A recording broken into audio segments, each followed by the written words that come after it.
እንደምን አላችሁ ተመልካቾቻችን። እንግዲህ ለመላው የእስልምና እምነት ተከታዮች በሙሉ ያለንበት ወቅት የተከበረው የረመዳን ወር ጾም የሚጾምበት ወቅት እንደመሆኑ እንኳን ለ1446ኛው የረመዳን ጾም በሰላም አደረሳችሁ። ረመዳን ወሩን እንዴት እናሳልፈዋለን? ጾም ምን ይመስላል? እንደገና ደግሞ በረመዳን ወር ምን አይነት ስነ ስርዓቶች መደረግ አለባቸው? እንደ አንድ ሙስሊም ደግሞ ጾም እንዴት ይጾማል የሚለውን እንድናወራ እዚህ አጠገቤ ደግሞ ኡስታዝ አቡበከር አብረውኝ ይገኛሉ። እጅግ አድርጌ አመሰግናለሁ። የረመዳን ጾም የሚጾም የእስልምና እምነት ተከታይ በሙሉ 11 ወር የራሱን የሆነ ሀጃ ሲኖር በራሱ ውጥረት ላይ ሲሯሯጥ በስራም በተለያየ ነገር በራሱ ቢዚ ሲሆን ይኖርና ደግሞ የረመዳን ወር ሲመጣ እንደገና ደግሞ ወደ ፈጣሪ ተመልሶ በጽሞና ወደ አምልኮ በደንብ የሚጠጋበት ወቅት ነውና ረመዳን በእስልምና ምን ይመስላል? مسكنا بسم الله الحمد لله رب العالمين والصلاة والسلام على رسول الله صلى الله عليه وسلم رمضان እንግዲህ ኦልሞስት ጀመረናው የመጀመሪያዎቹን ሳምንት ያለፈን ያለበት ሂደት ነው። ረመዳን አሁንም ትልቅ ወር ከመሆኑ አንፃር ረመዳንን ከጾም ባለፈ ልንኖረው የሚገባ ትልቅ ወር ስለሆነ እንዴት ተጠቅመን መውጣት እንችላለን የሚለው መሰረታዊ ነገር ነው። ረመዳን አስሎ በሰረቱ ሲታዘዝ አላህ ተቅዋ ሰው ልጆች አላህን ፍራቻ ለማረጋገጥ የመጣ እንደሆነ በቁርአን ላይ በማያሻማ መልኩ በግልጽ ቃል ያረጋል። አለኩም ተተቁን ነው በአላህ እንደበት ሲነገር በአላህ ቃል ሲወሳ ከጾማችሁ ተቅዋን ታገኛላችሁ ነው። ተቅዋን ታገኛላችሁ። ተቅዋን ወይም የአላህ ፍራቻን ማረጋገጥ የሚችለው ጾም በሙሉ እሱ የጾሙ ዓላማ ከታሰበበት ዓላማ አንፃር መጾም ሲችል ነው።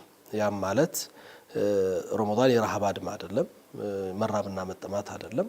ዓላማው የሰው ልጆች የተበላሸ የሆነ በአላህ ጋር ባላቸው ግንኙነት በማህበራዊ ትስስራቸው ከላይፍ ስታይላቸው ሳይቀር እንደው ከአመጋገብ ስርዓታቸው ጀምሮ ጤናቸውን ሊጎዳ የሚችል ምክንያቱም አንዱ ረመዳን የጾም ጾሙ ተስሑ ይላሉ ነብዩ ሰለላሁ ዐለይሂ ወሰለም ጾሙ ጤነኛ ትሆናላችሁ ይላሉ። ጾም ለጤናም ጥቅም ስላለው ዛሬ እንግዲህ ሳይንሱ ካመጣው ዓለም ላይ ፋስቲንግ ሆስፒታሎች እየበዙ ነው። በመጾም ዳይትም የሰውነትን እንትን ለማስተካከል ይሰራል። ጾም ራስን እናክምበታለን። ልክ ያልነበሩ በ11 ወራት ጊዜያቶች ውስጥ ህይወታችን ጋር ትክክል ያልነበሩ ጉዳዮቻችንን እንግዲህ ሰው ልጅ ከሌሎች ፍጥረታት በተለየ የተፈጠረበት ሁለት ነገር አለው። አንደኛው እንደ እስልምና አስተምሮት አካላዊ ይሄ ከአፈር መሰረት አለው የሚባለው ውጫዊ አካላችን ሲሆን ሁለተኛው ሩህ የሚባለው መለኮታዊ የሆነ የፈጣሪ እስትንፋስ ነው። ወሩህ ይላል። ሁለቱም የራሳቸው ምግብና ቀለብ አላቸው። ይሄኛው እንዳይደክም፣ እንዳይታመም፣ እንዳይሞት፣ እንዳይጎዳ እንበላለን፣ እንጠጣለን፣ የተለያዩ ነገራቶች እናደርጋለን። ሁለተኛው ደግሞ ዓላማው የተፈጠረበትም ሰማያዊ ነገር ስለሆነ ቀለቡ ኢባዳ ነው። አላህ መገዛትና አላህ የሚወደው ነገር ላይ መቆም ነው። ያን ለማድረግ ደግሞ ከሚያግዙና ከሚረዱ ትልቁ ድርሻ ካላቸው ነገሮች አንዱና ዋናው ረመዳን ነው። ሰዎች ከምድራዊ ማንነት ወደ መንፈሳዊ ከፍታ መውጣት የሚችሉበት ነው።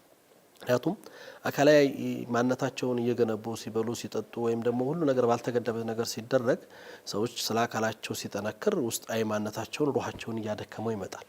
ረመዳን ያንን ባህሪ ነው የሚያስተካክለው።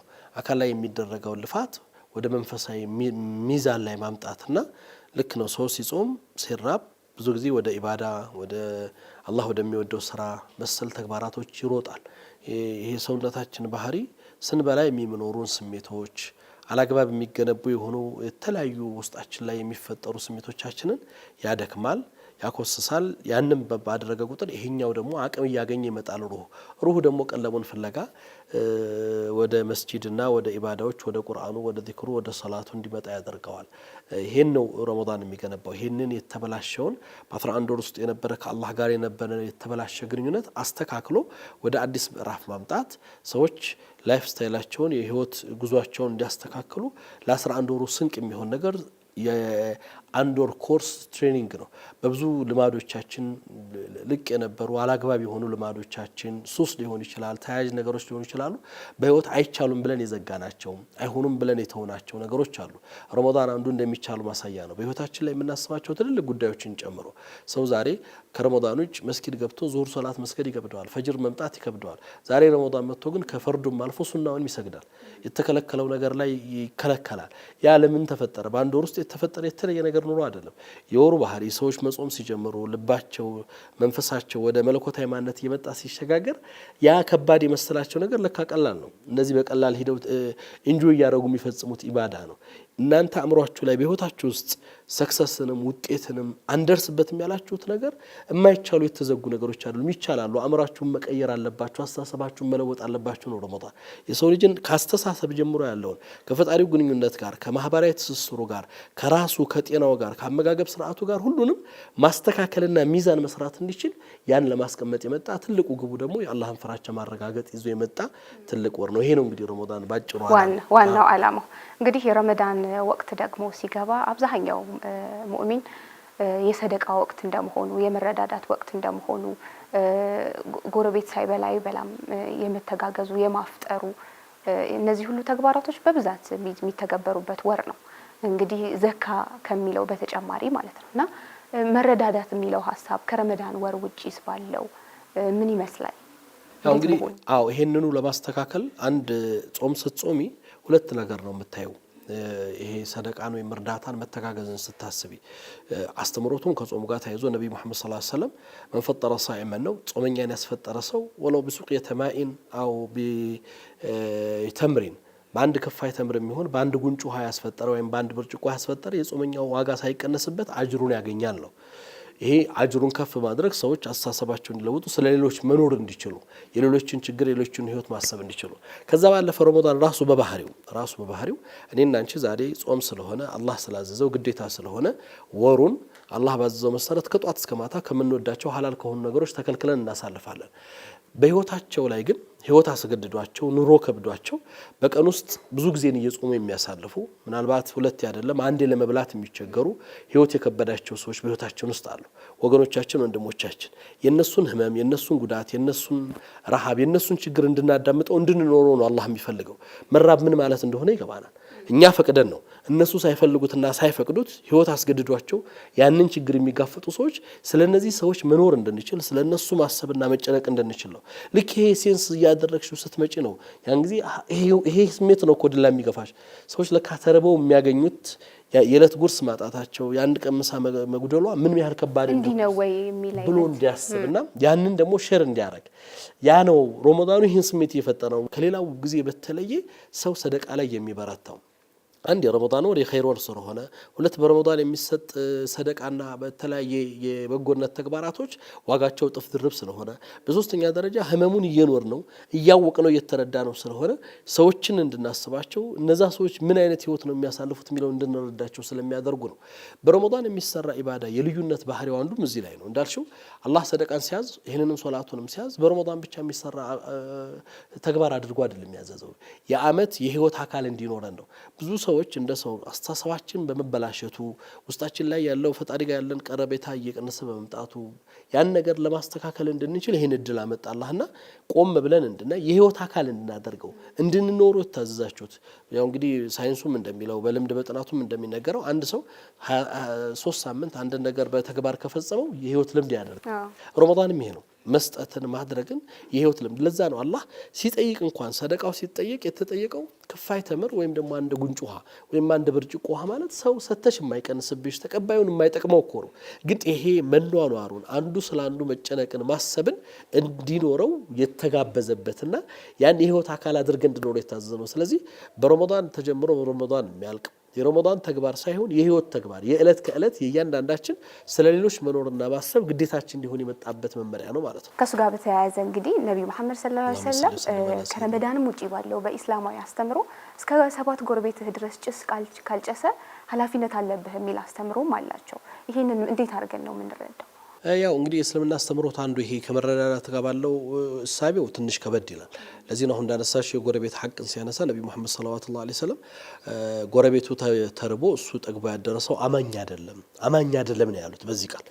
ያ ማለት የጎረቤት ሐቅ በእስልምና አሁን ከ7 አልፎ እስከ 40 ቤተሰብ ይደርሳል ነው እስልምና አስተምሮት። አንድ ጎረቤት የሚባለው በአንድ አቅጣጫ 40 ቤት ድረስ ያለው፣ በሌላው በአራቱም አቅጣጫ አድርገሽ እንደዛ አድርገሽ ብታስቢያቸው ጎረቤት የሚባሉት ቁጥራቸው በጣም በመቶዎች የሚቆጠሩ ሰዎች ናቸው። እነዛ ሰዎች የደስታቸው፣ ሀዘናቸው፣ ችግራቸው፣ ፈተናቸው ሁሉ ይመለከትሻል፣ ይመለከተኛል ማለት ነው። ዛሬ ላይ ማህበረሰባችን በብዙ የተዘጋ ቤት ውስጥ በሚኖርበት ዘመን ውስጥ ማን ጎረቤቱ እንደሆነ በማያውቅበት ህይወት ውስጥ ጎረቤቴ ምን ህይወት ላይ ነው እያሳለፈ ያለው፣ ምን አይነት ኑሮ ነው የሚኖረው የሚለውን ነገር መጨነቅና ማሰብ። ለዚህ ነው ከክብደቱም አንፃር ነብዩ ሲገልጹት ምንድነው እያሉ የገለጹት አንዳንድ ጊዜ የጎረቤት መብትና ግዴታ ጎረቤቶች በእኔ ላይ ያላቸው መብትን አላህ ሲያስጠነቅቀኝ ጅብሪል ሲነግረኝ ውርስ ይገባቸዋል ብዬ እስክጨነቅ ድረስ ነው ይላሉ። ያ ማለት ጎረቤት ነው። ጎረቤት ሲባል እዚህ ላይ የተገለጸው እስላም አይደለም። ጎረቤት ሲባል የተገለጸው የሆነ እምነት ተከታይ አይደለም። ጎረቤት የተባለው ማንኛውም ሰው ማለት ነው። ሁሉም የማህበረሰብ አካል። አንቺ ጎረቤትሽ ሙስሊም አለ፣ ክርስቲያን አለ፣ እምነት የሌለው ሰው አለ። ማንኛውም ሰው ያንቺ ጎረቤት በመሆኑ አንቺ ጋር መብት አለው። ይህንን ሐቅ ሊያገኝ በደስታው ደስታው ልትጋሪ፣ በሐዘኑ ሐዘኑ ልትጋሪ፣ በችግሩ ችግሩ ልትጋሪ። እስከምን ድረስ ነው ነብዩ መሐመድ ሰለላሁ ዐለይሂ ወሰለም አንድ ሰው ቤት ውስጥ የተለየ ፍሩት፣ አትክልት ወይም ደግሞ የሚበላ ምግብ፣ ስጋ መሰል ነገራቶች ለጎረቤቶቹ ማካፈል የማይችል ከሆነ ቤት ውስጥ እንኳን ሲያስገባ የጎረቤት ልጆች እንዳያዩ ደብቆ ያስገባ እስከሚል ድረስ ነው። ምክንያቱም ለሌሎች የማይበቃ ከሆነ እሱ የያዘው ነገር ማዳረስና ለሌሎች መስጠት ካልቻለ እነዛ ልጆች ቤተሰቦቻቸውን እንዳያስጨንቁና እንዳያሳስቡ እስከዚህ ድረስ ነው ሄደውና ይሄ የመረዳዳት ባህሉን የመረዳዳት እስቲ አንድ ሰው ዛሬ በዚህ ያለውን እንደው አንቺ ባልሽም 7 በተባለውም ደግሞ ባስተምሮቱም ላይ ከፍ አድርገን ስናየው እስከ 40 ጎረቤት ድረስ እያንዳንዳችን ጎረቤቶቻችን የደስታቸው የችግራቸው የሀዘናቸው የመከራቸው ተካፋይ እንደሆነ እምነቱ ስለሚያስገድደን ያን ህይወት ተግባር አድርገን እንኖር ብንል ምድራችን ላይ የሚቸገር ሰው ምድራችን ላይ ደጅ የሚወጣ ሰው ይኖራል? አይኖርም። ያን ነው ኢስላም ህይወት አድርገን እንድኖር። ይሄ ከረመዳን ውጭ በህይወት አካላችን አድርገን እንድኖር የታሰበ ነገር ስለሆነ ማለት ነው። ከመልካም ተግባራት በተጨማሪ እስላማዊ ስነ ምግባር ራሱ እንደ ሀገር እንደ ማህበረሰብ ከሁሉም ጋር ከመኖር አንፃር እንዴት ነው የሚታይ? እንግዲህ እስላማዊ ስነ ምግባር እስልምና በስነ ምግባር ላይ ከጾም ጀምሮ አንዱን ጾም ስትመለከቱ የጾም ዓላማ ስነ ምግባር ማነጽ ነው። ሌላው ዓላማው ነብዩ መሐመድ ሰለላሁ ዐለይሂ ወሰለም ለዚህ ሲሉ በሐዲስ ላይ اذا كان يوم صوم احدكم فلا يرفث ولا يسخب اذا سب احد او قاتل فليقل اني امرؤ صائم ይላሉ። አንደኛችሁ ጾመኛ ሆኖ በሚያሳልፍበት ዕለት ውስጥ ራሱን ይገድብ ይቆጥብ፣ ከልቅ ንግግሮችና አላስፈላጊ ተግባራቶች ይሰብሰብ ይላሉ። ከተከለከሉ ነገራቶች ሁሉ ይቆጠብ። አንድ ሰው መጥቶ ሊጋደለው ቢፈልግ ወይም ቢሰድበው እኔ ጾመኛ ነኝ ይበል ማለት ነው። የጾም ቀን የሥነ ምግባር ቀን ነው። ሰዎች ስነ ምግባራቸውን የሚያዩበት፣ ያላቸውን ነገር የሚያስተካክሉበት፣ ባህሪያቸውን የሚለውጡበት፣ የባህሪ ከፍታ ላይ ለመውጣት ጥረት የሚያደርጉበት ጊዜ ነው። ያ የወደቀውን ማንነት ለማንሳት የሚሄዱበት ጊዜ ነውና በጾም ቀን እንኳን አይደለም ሰው ከሐላል ከሆነው እንጀራ እኮ ነው የተፈቀደልን እንጀራ ነው የተከለከልነው ለማለት አላህ ስንል ያንን ያደረግን ሰዎች ያልተፈቀደ የሰው ስም ማንሳት ሐሜት ሊሆን ይችላል። ሰውን የሚጎዳ የሰው ክብር የሚነካ ነገራቶች ሊሆን ይችላሉ። ከስነ ምግባር ውጭ ሆኑ ዛሬ ሶሻል ሚዲያው እብደት ውስጥ ነው ያለው አይደል? ለምሳሌ ስነ ምግባራችንን ማንነታችንን አጋልጦ የሰጠበት በትክክል ማንነታችን የታየበትና የተፈተሸበት ሰው ክብር የሚባል ነገር የጠፋበት ሁሉም ልቅ ሆኖ መናገር ስለቻለ ብቻ የሚናገርበት የሰው ክብር፣ የማህበረሰብ ክብር፣ የእምነት ክብር፣ የሀገር ክብር በማይገባና በማይታይ ሁኔታ በጣም ባስከፊ ነገር ውስጥ ወርደናል። እነዚህን ነገር ነው እስልምና እንዲቆጠቡ ስነ ምግባራችን በዛ ልክ እንዲሆኑ አንድ ሰው የሚናገረው ነገር ሲናገር አተርፍበታለሁ ይከስርበታለሁ ነው እንደ አማኝ የሚናገረው። ነብዩ መሐመድ ሰለላሁ ዐለይሂ ወሰለም ሰው በንግግሩ 70 ደረጃ ጀሃነም ውስጥ ሊገባ ይችላል ይላሉ፣ ሳያውቀው እንኳን በሚያወጣው። ስለዚህ ምንድነው እየተናገርኩ ያለው ብሎ ማሰብ እንዲችል ያንን መኖር እንዲችል ይፈልጋል። ከዚህ አንፃር እንዳጠቃላይ አገራችንን ስናይ ያለንበትን ውድቀት ስናይ አገር ላይ የወደቅነው የስነ ምግባር ውድቀት ማሳያዎች ስለተገለጹ ነው። ስነ ምግባር የሚባሉት ነገሮች ብዙ ናቸው በእስልምና። ራህማ፣ እዝነት የስነ ምግባር መገለጫ ነው። እፍረት የስነ ምግባር መገለጫ ነው። ታማኝነት የስነ ምግባር መገለጫ ነው። ቃል ኪዳን መጠበቅ የስነ ምግባር ነው። ወፋ ብዙ ናቸው ስነ ምግባር የሚባሉት በስነ ምግባር የተገለጹት። እነዛ ነገሮች ስንመለከታቸው በእኛ ህይወት ውስጥ አሉ ወይ ዛሬ እየኖርናቸው ወይ ስንል አብዛኞቹ ጠፍቷል። እምነት በማህበረሰባችን ውስጥ የጠፋበት ሂደት ውስጥ ነው ያለነው። ክህደት በዝቷል። ሰውን ክብር በመድፈርና በመንካት ውስጥ በጣም ሄዷል። አንዱ ከሌላው አልፎ የሌላውን ስብዕና ሊያጎድፍና ሊያጠፋ በሚችል አገር ሊረብሽ የሚችል ነገር ያልሆኑ ነገሮችን ይለቃል። ይሄ ነሽር ነብዩ መሐመድ ሰለላሁ ዐለይሂ ወሰለም ኢነሸረ الناس منزلة عند الله يوم القيامة ይላሉ። አላህ ዘንድ መጨረሻ መጥፎ መጨረሻ የውም القيامة ካላቸው ሰዎች ውስጥ ጎረቤቶቹ በስነ ምግባሩ የሚሰጉትና የሚፈሩት ሰው ነው። እንደው ይሄ ከሊት መጣችብን እሷ ቤት አትሂዱብን የሚባሉ አይነት ጎረቤቶች አረዛ ቤት ሄዳችሁ ነገር ታደርሱብኛላችሁ ሰው ሲመጣ ይሄ ጎረቤት ብሎ የሚሰጋበት የሚጨነቅበት ሰው የከፋ መጨረሻ ያላቸው ሰዎች እነዚህ ናቸው ይላሉ። ሰው ስጋት የሆኑበት ሰው ስጋት ናቸው ብሎ የሚፈራቸው ሰዎች ሰው እነሱን ሲያስብ ጭንቀት የሚመጣበት ሰው ይሄ ስነ ምግባራቸው የተበላሸ። ለዚህ ነው ጾምን ኢባዳ ነብዩ መሐመድ ሰለላሁ ዐለይሂ ወሰለም አንዲት ሴት ሶላት ታበዛለች ጾም ታበዛለች ቁርአን ታበዛለች ግን ጎረቤቶቿን ሰላም ትነሳለች ሲሏቸው አሳውቋት እሷ የጀሃነም ናት አሉ። ሶላቱ ባህሪዋን ካላስተካከለ ጎረቤቶቿ ጋር ሰላም እንድትኖር ካላደረገ ጾሙ ቁርአኑ ካላስተካከላት የሷ ጾም የሷ ሶላትና የሷ ቁርአን አየር ላይ ነው ያለው ጥቅም የለውም። ቁርአኑ አላማው የመጣው ጾሙ የመጣው ይሄንን ለማስተካከል ስለሆነ ይሄ እኮ ነው በጣም በሶላት የምትታወቅ ሴት በጣም በሂጃብ የምትታወቅ ሴት በጣም በኢባዳና በዱዓ የምትታወቅ ሴት በማህበራዊ ትስስሯ አብሯት በሚኖረው በስራ ባልደረቦቿ በጎረቤቶቿ ሌላ ጭንቀትና ስጋት ከሆነች እቺ ሴት የጀሃነም ሴት ናት አሉ። የሷ መስገድ የሷ መጾም ይሄንን ባህሪ ማስተካከል ካልቻለ ኢባዳ አይደለም እየተሰራ ያለው ማለት ነው። ይሄንን መንፈስ ስላጣነው ነው እንደ ሀገርም ዛሬ ላይ ወድቀን እንግዲህ ወንድሙን እስከ መግደል እስከ ማሳደድ እስከ መግፋት ብዙ መከራዎችና የማይገባ ነገራቶች ውስጥ ገባ። እነዚህ ሁሉ ስነ ምግባርን ማስተካከል ጾምም ይሄን ለመመለስ ነው። እንደዚህ የተበላሸ ስነ ምግባራችንን ያልተገራ ማንነታችንን ወደ ትክክለኛው መስመር ለማምጣት ለዛ ነው ጾመህ ሊገልህ እየመጣ ሰው ሊገለው የመጣ ተከላከል ነው የተባለው።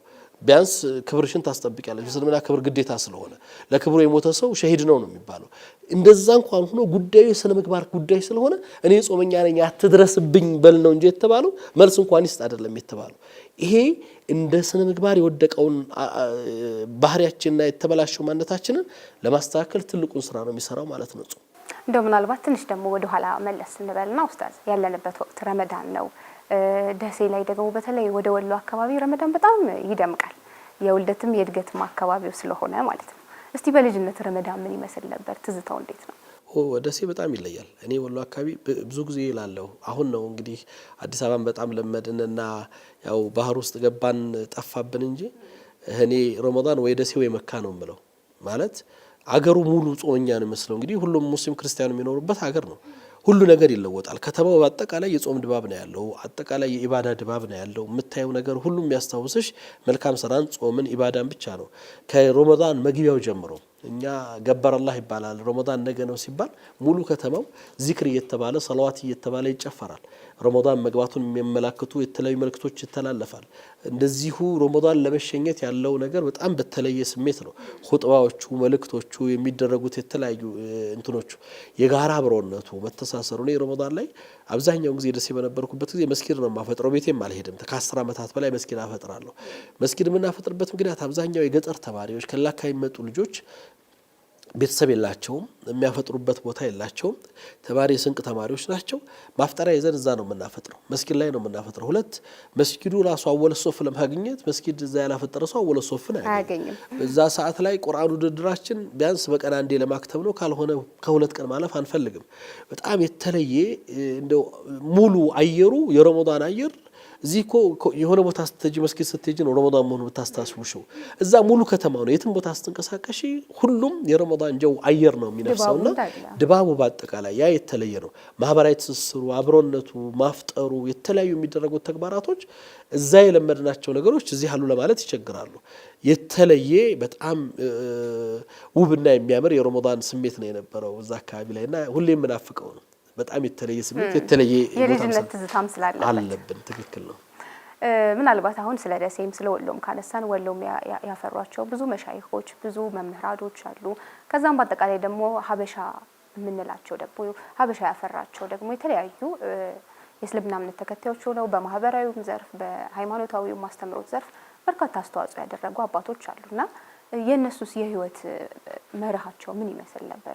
ስለ ድሮ አባቶቻችን ካነሳን ያው እንደ ሀገር ኢትዮጵያን ስናስብ በአጠቃላይ ከትናንት ታሪካችን እስልምና እዚህ ሀገር ላይ ቀደምት ከገቡት እምነቶች ውስጥ ነው። እንግዲህ ከክርስትና ቀጥሎ ከ200-300 ዓመታቶች የተከተለ ዲን ነው። የሚታወቅበት ማንነት አለው። መሰረታችን ከዛው ከነብዩ ሰለላሁ ዐለይሂ ወሰለም ጀምሮ እንግዲህ ካጠባቻቸው እናታቸው በረካ ኡሙ አይመን እንደዚሁ ከሙአዚኑ ቢላል ሌሎችም በጣም ብዙ ስማቸው ሊወሳ የሚችል የሀበሻ ባለድርሻ አካላቶቻችን ኢትዮጵያንና ኢትዮጵያን በሚመለከት የነበራቸው በእስልምናው ታሪክ ውስጥ ድርሻው ትልቅ ነው፣ የጎላ ነው። ከዛ መለስ ብለሽ ስትመጪ በኢልሙ ዘርፍ እንዳነሳሽው ትልቁን ድርሻ ከሚወስዱት አካባቢዎች ወሎ ነው። ለዚህም ነው አዝሀሩል ሀበሻ የሀበሻው አዝሀር ዩኒቨርሲቲ ተብሎ የሚጠየቀው ወሎ ነው። ወሎ ላይ የነበሩ ዑለማዎች በመላው ሀገሪቱ በአራቱም አቅጣጫ ያሉትን የብዙ መሻይኾች መፍራት ምክንያት ነበሩ። ትልልቅ ስም የነበራቸው ሙፍቲዎች ነበሩ፣ አይማዎች ነበሩ። ዛሬ ድረስ ስሞቻቸው ጎልቶ የሚታወቁ ዳና፣ ገታ፣ ጀማ ንጉስ፣ ሾንኬ፣ ነገዶ ምናምን በጣም የሚገራርም እነ ሙፍቲ ዳውድ ሻፊዒል አርባዓ ይባላሉ። ከኢማሙ ሻፊዒ አራተኛ የምድራችን አራተኛ ኢማሙ ሻፊዒ የሚመስል ሰው ይባላል። እስከ ቅርብ ጊዜ ድረስ ዘመናችን ላይ እነዛ ሰዎች ምን ያህል ትልቅ ዋጋ እንደነበራቸው ከራሳቸው አልፎ ለዓለም ያበረከቷቸው በውጭ ዓለም ላይ ሂደው የሰሯቸው ትልልቅ ስራዎች እዚህ ሀገር ላይ የፈጠሯቸው ትልልቅ ዓሊሞችና አኢማዎች የኛ ሀገር ዓሊሞች የሚለዩት ዛሬ እስልምናው ትልቁ ድርሻ አለው ከሚባሉት አረብ ሀገራቶች ውስጥ ሂደሽ አንድ ዶክተር በእስልምና ታገኛለሽ። ዶክተሬቱ በሐዲስ ነው ወይም በተፍሲር ነው ወይም በፍቅህ ነው። አንድ ፈን ላይ ስፔሻላይዝድ አድርጎ በዛ ነገር ሙተፈኒ ነው። በሌላው ነገር ላይ ያለው ነገር እንደዛኛው አይደለም። የኛ ዓሊሞች እኮ የኛ ኢማሞች የነበሩት እስላማዊ ፈን ተብሎ በሁሉም ዘርፍ ነው ብቃት የነበራቸው። በሁሉም እጃቸው የነበረው ድርሻ የነበራቸው ጉድ ነው። በአረበኛው በቋንቋው አረቦቹ አይችሉትም ዛሬ ድረስ። አረቡ ዓለም ላይ ሄደሽ የነህውና ይሄ የሰዋሰው የቋንቋውን ህግ በተመለከተ ስታወሪ ኢትዮጵያዊ ነህ ነው ወይ የምትባዩ? እንደነሱ የሚያሳምረው እንደነሱ የሚያደርሰው አረቦች አይደሉም። ግን ቋንቋውን ይሄ የእስልምናውን ቋንቋ ከመያዝ አንጻር በጣም በተለየ ብቃትና ይትቃን ነበረ። የተለየ ፕሮፌሰሮቹ ቋንቋ ምሁርን ያስታውሳለሁ። እኔ ደርሼባቸዋለሁኝ።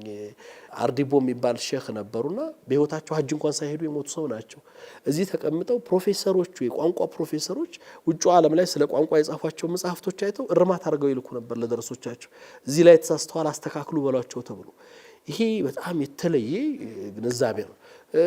በቅርብ የሞቱት የዛሬ ዓመት ከምናምን እንግዲህ 2 ዓመት ሊሆናቸው ሼክ መሐመድ አሊ አደም የሚባሉ ታላቁ የሐዲስ ምሁር ነበሩ። መካ ላይ ዳራል ሐዲስ ላይ የነበሩ የዓለሙ ትልቁ ሙሐዲስ እሳቸው ነበሩ። ኢትዮጵያዊ ናቸው። እዚህ ወሎ ሰው ናቸው። በዓለም ላይ በሐዲስ ዘርፍ በዚህ ዘመን እንደሳቸው የሐዲስን መጽሐፍ የሸረኸ ትንታኔ የሰጠ ሰው የለም። ይህ ሰው የአንድ ዩኒቨርሲቲ አልገባው። ከዚሁ ከወሎ ከሐለቀተል ኢልም ወጥተው ነው የሄዱት። ዛሬ ድረስ ግን ሼክ መሐመድ አሊ አደም ሲባል ሶሒህ ሙስሊም በታሪኮቹ በብዙ መልኩ ተሸርኋል። ትልልቅ ዓሊሞች ተንትነውታል። እንደሳቸው ግን በዛ ብዛት ቮሊዩም 42 ቮሊዩም ሱነን ነሳኢ 43 ቮሊዩም መጽሐፍ ሸርሕ ያደረጉት ሌሎቹንም የሰሯቸውን ማንም አልሰራው።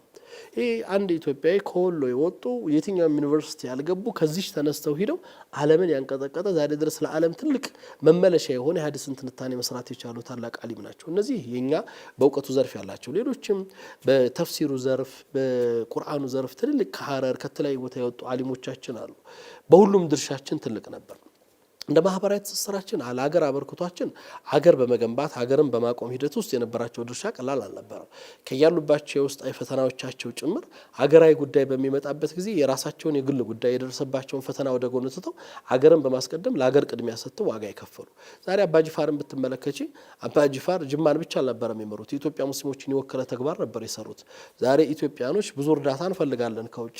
ትናንት አባጅፋር ግን እነዚህ ዛሬ ረጂ ናቸው ተብሎ የሚጠበቁት ሳዑዲዎች እርዳታ በሚፈልጉበት ዘመን የኢትዮጵያን ሁጃጆች ሀጅ ላይ ሂደው ማረፊያ እንዳይቸገሩ ብለው የአባጅፋር ቤት ዛሬ ድረስ መካና መዲና ላይ ተሰርቷል። ከኢትዮጵያ ተልኮ ነው ብሩ ህንጻ የተገነባው፣ የወቅፍ ንብረት አባጅፋር ናቸው የነሰሩት። በዛን ዘመን ማንም ይሄን ያደረገ ሀገር አልነበረም።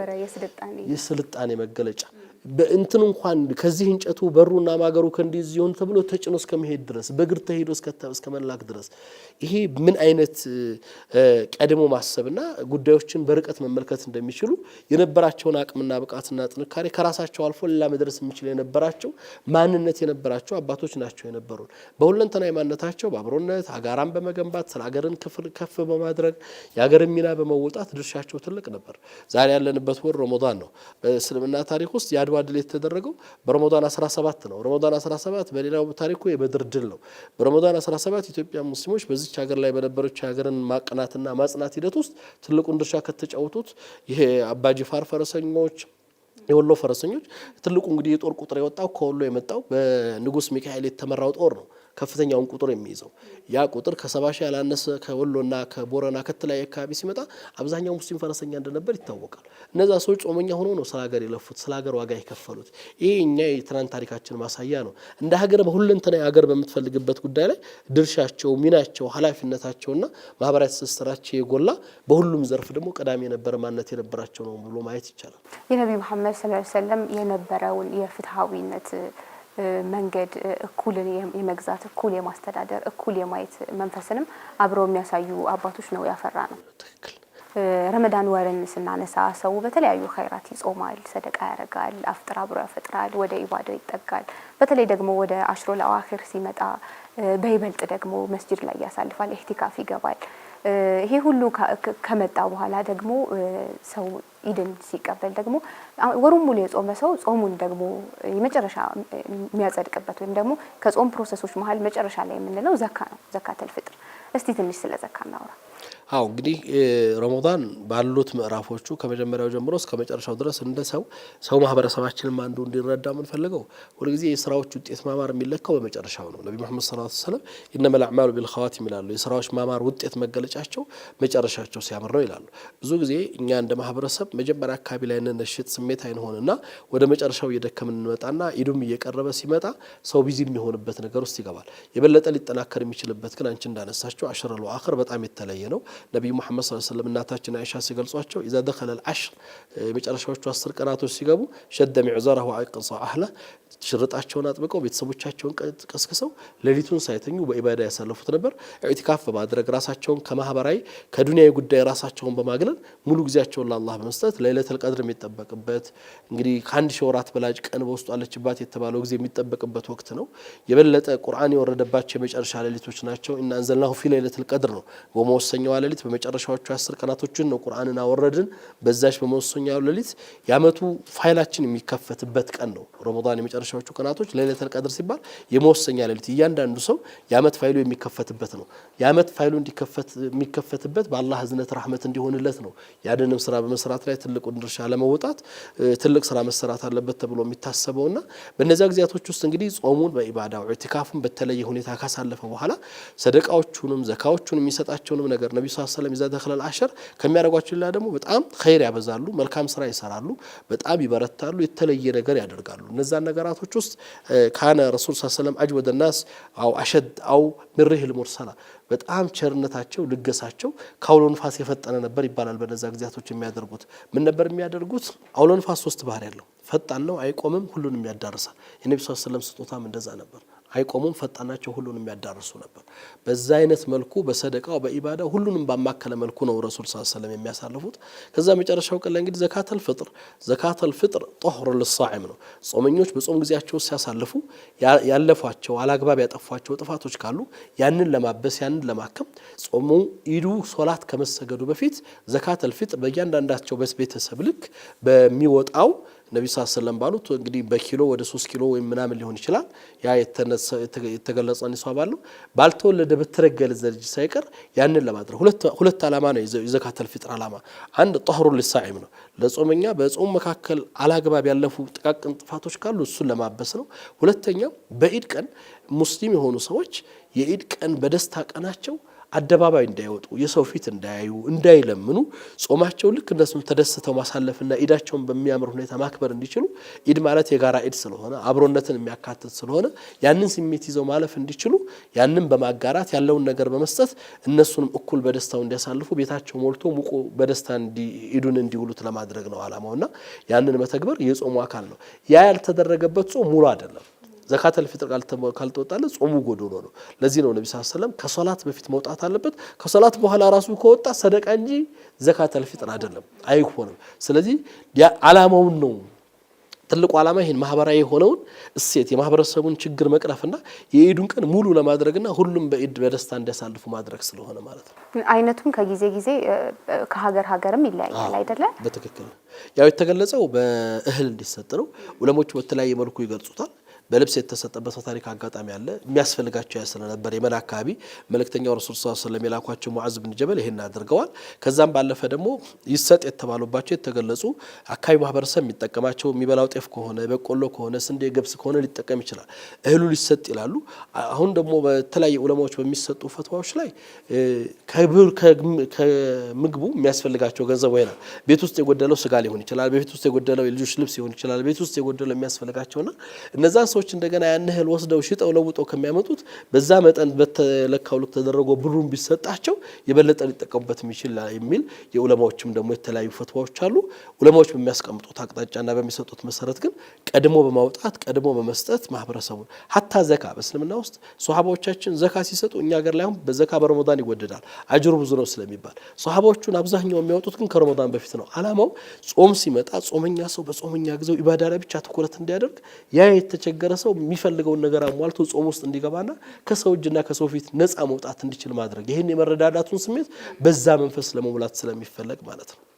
ጥያቄዎችን አገባድጃለሁ። እጅግ አድርጌ ነው የማመሰግነው ኡስታዝ። ይሄ ቀረ ይሄን ላስተላልፍ። በተለይ ደግሞ ያለንበት ወቅት በጣም ኢባዳ ላይ የምንጠነክርበት ወቅት እንደመሆኑ ይህንን ላስተላልፍ የሚሉት ሀሳብ ካለ እሱን አመሰግናለሁ። እኔም ያው እንግዲህ ረመዳን ነው። ረመዳን ከምንም በላይ መጀመሪያ እርቅ ስንፈጽም ከራሳችን ጋር እርቅ ልናደርግ፣ ይቅርታን ስንፈልግ ከአላህ ራሳችን ይቅር ባዮች ልንሆን ተውበት በማድረግ ይቅር በማለት ይቅርታን በመፈለግ እንዲታዘንልን በማዘን አላህ ምክንያቱም አራሂሙን የርሐሙሁም ረህማን ነው። አዛኞችን አላህ ያዝንላቸዋል፣ ይቅር ባዮችን ይቅርላቸዋል። ረመዳን ትልቅ ይቅርታው ነው። አላህ ይቅርታ ቅድሚያ የሚሰጠው ይቅር ባዮችን ነው። በህይወታችን ውስጥ ብዙ የጎደሉ ነገሮች አሉ፣ የጠፉ ነገሮች አሉ። እንደ ሀገር እያለፍንበት ያለ የጋራ እርቅ የጋራ አብሮነት የሚፈልግበት ጊዜ አለ።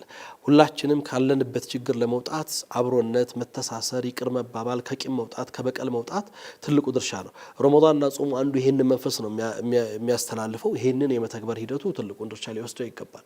ስለ ሀገር መጾም፣ ስለ ሀገር ማልቀስ፣ ስለ ሀገር መጸለይ። ሀገርን ከምንም በላይ ስናስባት ሰላም ስላለ ነው ዛሬ በዚህ መልኩ እንሰግዳለን፣ እንጾማለን፣ እናስተምራለን እንመለው። ሰላም እጦት ያለባቸው አካባቢ ላይ ብትሄጂ ይሄ ቅንጦት ነው የሚሆነው። ሁሉ ነገር ከባድ ሆኗል።